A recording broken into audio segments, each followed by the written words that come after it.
8 चीज़ें जो आज आपको मैं इस वीडियो में बताऊंगा, आपने मेक श्योर करना कि आपने ये 8 चीज़ें कभी भी किसी के साथ शेयर नहीं करनी किसी भी सूरत में।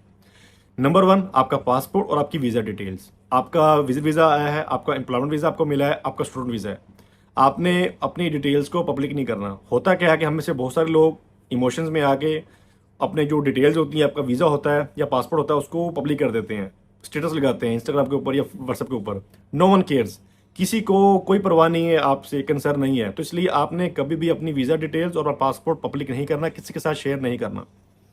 नंबर 2, जब आप यूए के अंदर आ जाते हैं जॉब करने के लिए, तो आपने यहाँ पे आके ये किसी को नहीं बताना, जो आपके बैक इन होम कंट्री आपके दोस्त हैं या वट जो भी आपके बैक आप होम कंट्री छोड़ के हैं जिन लोगों को, कि आप यहाँ पे जॉब करने के लिए आए हुए हैं। अगर आप बताते हैं तो आपको वहाँ से डिमोटिवेशन ही मिलेगी, बहुत कम है कि आपको मोटिवेशन मिले। द थिंग इज़, जब मैं यहाँ पे आया था तो मैं बंदा इस कंडीशन में नहीं होता कि वो रिप्लाई कर सके। तो जब मैंने मैंने जो मेरे क्लोज सर्कल थे दोस्त, मैंने उनको रिप्लाई किया। उनमें से मुझे एक दोस्त ने ये कहा था कि यार तुम यहाँ पे क्यों आ गए हो, इस टाइम जॉब नहीं है, मेरे जाने वाले हैं वो 6 माह से यहाँ पे जॉब कर रहे हैं, उनको जॉब नहीं मिली, तुम गलत टाइम पे आए हो। तो मैं उस पर काफ़ी डिसपॉइंट हुआ था। उसको ये बात नहीं करनी चाहिए थी और मैं उससे ये चीज़ एक्सपेक्ट भी नहीं कर रहा था। लेकिन कह लें कि इसलिए फिर मैं आप लोगों को ये सजेस्ट करूंगा कि आप लोग कभी भी किसी से शेयर ना करें अनटिल अनलेस आपकी जॉब हो जाती है। थर्ड नंबर पे, जब आपकी जॉब हो जाती है तो आपने किसी से अपनी सैलरी डिस्कस नहीं करनी। कभी भी आपने किसी को अपनी सैलरी नहीं बतानी। नंबर 4, आपकी है एमरस आईडी, आपकी रेजिडेंसी। तो आपने कभी भी किसी के साथ अपनी एमरस आईडी शेयर नहीं करनी। होता है क्या है कई बार कि आपने किसी से पैसे मंगवाने होते यूएई के अंदर, आपका बैंक अकाउंट नहीं है या आपने उसे मंगवाने, आप मतलब कि कोई ऐसा सिनेरियो क्रिएट हो जाता होता है, तो वो आपसे कहता है कि आप मुझे अपनी एमरस आईडी भेज दो। तो आपने कभी भी किसी अननोन बंदे को, जिसको आप जानते ना हो या आपका कोई रूममेट हो, लेकिन आप सिर्फ वो यहाँ पे आके आपका दोस्त बना हो, तो आपने इस तरह के कंडीशंस में भी उसको अपनी एमरस आईडी शेयर नहीं करनी।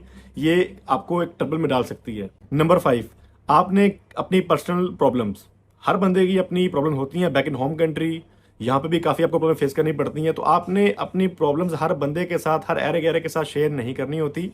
बहुत ही कम लोग होते हैं, बहुत ही वो लोग जो आपके साथ मुखलिस हैं और जिनके साथ आप मुखलिस हैं, आप उनसे अपनी जो प्रॉब्लम्स हैं वो शेयर करें। और आप जिनसे आप एक्सपेक्ट करते हैं कि आपको वो कोई अच्छी सजेशन ही देंगे, तो उनके साथ जस्ट अपनी जो प्रॉब्लम्स हैं उनके साथ शेयर करें।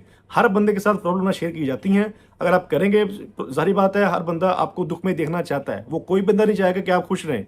अगर आप बताएंगे तो वो आपकी परेशानी को कम तो नहीं करेंगे, लेकिन मजीद उसमें बढ़ावा कर देंगे, आपकी परेशानी को बढ़ाएंगे। नंबर 6, आपने कभी भी किसी को अपनी एमरस आईडी से फ़ोन नंबर निकलवा के नहीं देना अनटिल अनलेस कि वो आपका क्लोज रिलेटिव हो या कोई ऐसा बंदा हो जिसको आप जानते हैं। अगर आप यहाँ पे बेड स्पेस में रह रहे हैं और आपका कहाँ यहाँ पर दोस्त बन गया है, इनसाइड यहाँ पे आके आपको आपका दोस्त बनता है, वो आपके साथ जितना भी मुखलिस हो जाए, वो आपका जो यहाँ पे आके बंदा दोस्त बन, आपने वो आपको कहता है कि यार मुझे एक फ़ोन नंबर निकलवा दो, वट एवर जो भी है, वो विजिट वीज़ा के ऊपर है, जिस चीज़ की मर्जी ऊपर, आपको जो मर्जी कह दे, आपने कभी भी किसी को एमरस आईडी के ऊपर फ़ोन नंबर निकलवा के नहीं देना।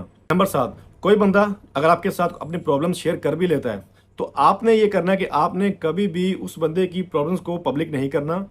उस बंदे ने आपके ऊपर ट्रस्ट किया है, तो इसलिए आप उसका ट्रस्ट ना तोड़ें। अगर उसने बात की है और अगर आपके पास कोई अच्छी सुजेशन है तो ऑब्वियसली बात है उसको सुजेशन दें। लेकिन अगर उसने आप पे ट्रस्ट करके को आपको ऐसी बात बताई है, अपनी प्रॉब्लम बताई है, तो उसकी प्रॉब्लम को बढ़ाएं ना, और ना उसकी जो बात है उसको पब्लिक करें। एंड नंबर 8, यहाँ पे भी फेक कॉल्स आती हैं। जिस तरह पाकिस्तान में हमें अक्सर कॉल आती होती है कि आपका इनाम निकला है या आपकी बैंक अकाउंट डिटेल्स दें, इस तरह की यहाँ पे भी कॉल्स आती हैं, फेक कॉल्स। तो आपने इन फेक कॉल्स से भी बहुत ज़्यादा मुहतात रहना है। आपने अपनी जो फाइनेंशियल डिटेल्स होंगी, आपकी bank details, credit card details, debit card details, आपने उनके साथ शेयर नहीं करती। इवन मुझे खुद एक बार कॉल आई थी, तो मुझे उसने कहा कि आपके, मैं इस बैंक से बात कर रहा हूँ, तो मैंने कहा मेरा तो ये बैंक अकाउंट नहीं है। तो उस बंदे ने मुझे अब्यूज़ करके कॉल बंद कर दी थी।